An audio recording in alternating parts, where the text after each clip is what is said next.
यह खोजी गई नई प्रजाति फ्यूल फिश है। यह मछली कई दिनों तक जल सकती है, कभी नहीं बुझती, तापमान छोड़ती है। लेकिन एक संदिग्ध आदमी ने पानी की टंकी में हाथ डालकर एक अजीब मछली पकड़ी। जब वह उसे देख रहा था तभी हादसा हो गया। मछली लाल हुई और उसने अपनी जहरीली सांस उस आदमी के होंठों पर छोड़ी। उसके ऊपरी होंठ में मवाद भर गया और वह इतना सूज गया कि सॉसेज जैसा दिखा, जिससे वह संदिग्ध नजर आने लगा।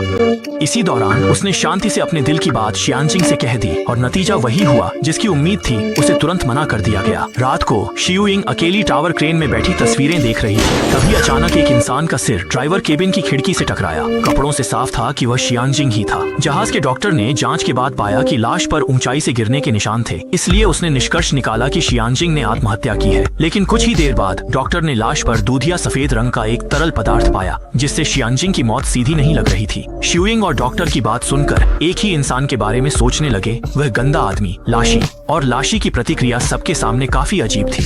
हुशु ने उसे छत पर घेर लिया और बिना कुछ कहे पिटाई कर दी। आधे घंटे बाद लाशी को शियांजिंग की लाश के पास लाया गया। हुशु ने उससे तुरंत गुनाह कबूलने को कहा, लेकिन लाशी रोने लगा और बोला कि उसने हत्या नहीं की। हुशु गुस्से में फिर से उसकी पिटाई करने ही वाला था कि जहाज के डॉक्टर ने रोकते हुए कहा कि जीन जांच से सब साफ हो जाएगा। इसी दौरान शियुइंग भी शियांजिंग के केबिन में पहुंच गई, जहां पानी की टंकी में वही जलने वाली अजीब मछलियां भरी थीं।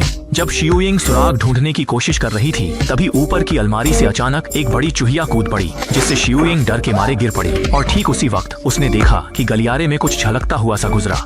लेकिन जब शियुइंग ने पीछा किया तो उसे कुछ भी नजर नहीं आया और उसके पीछे से तरल के टपकने की आवाज आई। उसने ध्यान से देखा पाया कि वह डिब्बा शियांजिंग के शरीर पर मिले सफेद तरल से मिलता जुलता था। इसी दौरान जहाज के एक कर्मचारी पर अज्ञात चीज ने हमला कर दिया और उसकी मौके पर ही मौत हो गई। जब सब लोग वहां पहुंचे, उन्हें खून से सना चश्मा जमीन पर मिला। हुशु यह देखकर उत्तेजित हो गया। उसे यकीन था कि यह सब लाशी उस घिनौने आदमी ने किया है और वह कुल्हाड़ी लेकर उसे मारने दौड़ पड़ा। लेकिन किसी को नहीं पता था कि लाशी तेल के टैंक में बंधा हुआ था और एक अजीब सा जीव उसकी ओर बढ़ रहा था। अच्छी बात, इसी समय सब लोग वहां पहुंच गए, लेकिन लाशी गायब हो चुका था।